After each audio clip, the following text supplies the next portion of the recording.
Amada irmã, amado irmão, palavras do nosso Senhor e Salvador Jesus Cristo, segundo o Evangelho de Lucas, do capítulo 7, o versículo 11 até o versículo 17. Pouco tempo depois, Jesus foi para uma cidade chamada Naim.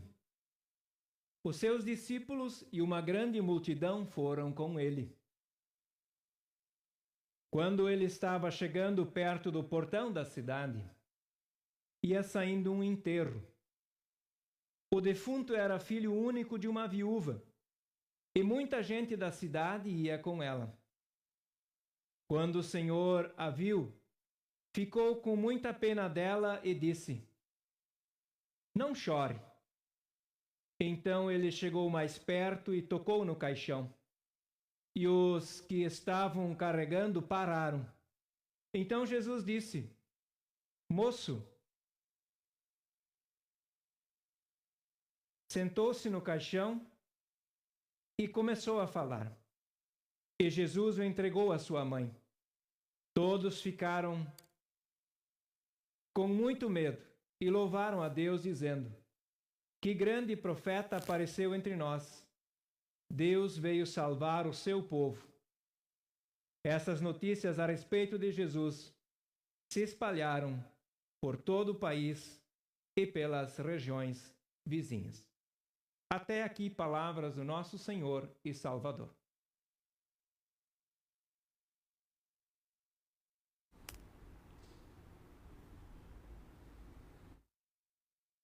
Somos Igreja de Jesus Cristo aqui em São Leopoldo, na localidade em que você está, enfim, no mundo que Deus nos concedeu para viver. E como tal, temos Jesus como nosso mestre e o nosso guia.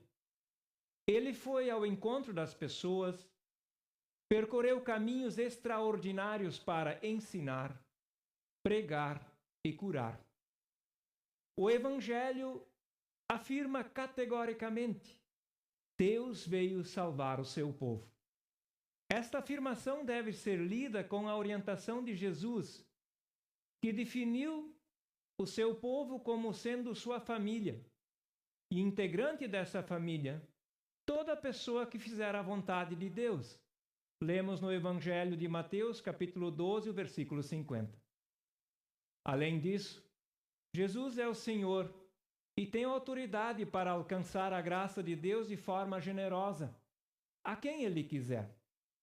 Portanto, como Igreja de Jesus, cremos e fazemos a vontade de Deus, e nos alegramos com a obra graciosa dele, que é alcançada a todas as pessoas, sem que elas mereçam.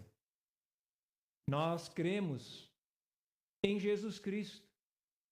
Nós cremos que em Jesus Cristo Deus nos preparou para ver o que não pode ser visto e que dura para sempre. E neste tempo em que vivemos, estamos carentes de postura que corresponde ao ser cristão. No relato que está posto no Evangelho desta noite, Jesus está adentrando na cidade de Naim e se encontra na porta da cidade com um enterro que ia saindo. Uma viúva chorando a morte do seu único filho. E uma grande multidão ia com ela chorando e demonstrando compaixão com a dor desta mãe.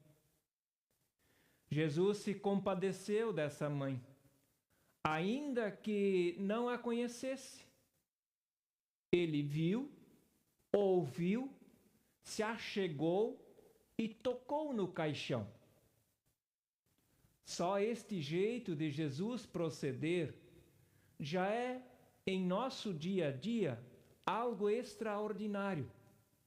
Afinal, em boa medida, a gente gosta de passar longe de quem chora e de onde a vida dói. E, quando muito, a gente solta a célebre colocação: deve ter merecido a morte.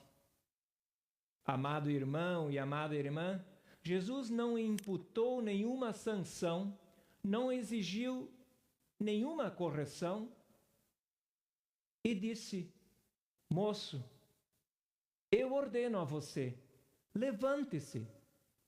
E assim aconteceu. Essas situações e fatos a respeito da ação de Jesus se espalharam por todo o país e pelas regiões vizinhas, diz o versículo 17 do Evangelho partilhado desta noite. Aqui está a nossa tarefa como pessoas cristãs e a Igreja de Jesus Cristo no mundo. Qual é essa tarefa? Espalhar a vontade de Deus revelada em Jesus. E isto requer disposição inicialmente para ouvir Jesus. Isto quer disposição de ir ao encontro das pessoas, anunciar a boa nova da salvação e da reconciliação.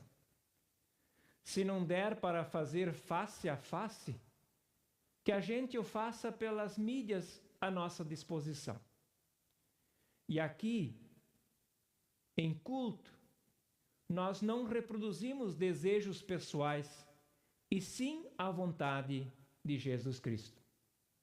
Somos povo ungido para orar pelo inimigo, empenhar-se pela paz, o respeito e a preservação da boa criação de Deus, lutar contra as cruzes dos nossos tempos que aniquilam vidas e relações.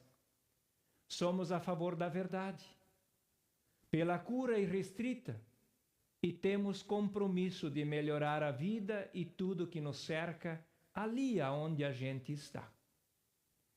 A nossa missão como igreja não pode ser delegada ou negligenciada. Por isso, venha o que vier, vamos anunciar e pregar o Evangelho pelos caminhos que nos forem possíveis. O fazemos na fé de que Jesus veio ao nosso encontro e percorreu o caminho conosco, se coloca ao nosso lado e permanece conosco em momentos de tribulação e incertezas. E quando a morte sobre nós vier, seguimos crentes de que a morte não tem a última palavra, porque Cristo sobre ela também tem poder. Que o Trino Deus que nos chamou, nos instruiu e nos enviou como igreja, esteja comigo, esteja com você, no ser porta-voz da vontade de Deus, revelada, encarnada em Jesus Cristo, o meu Senhor e o teu Senhor. Amém.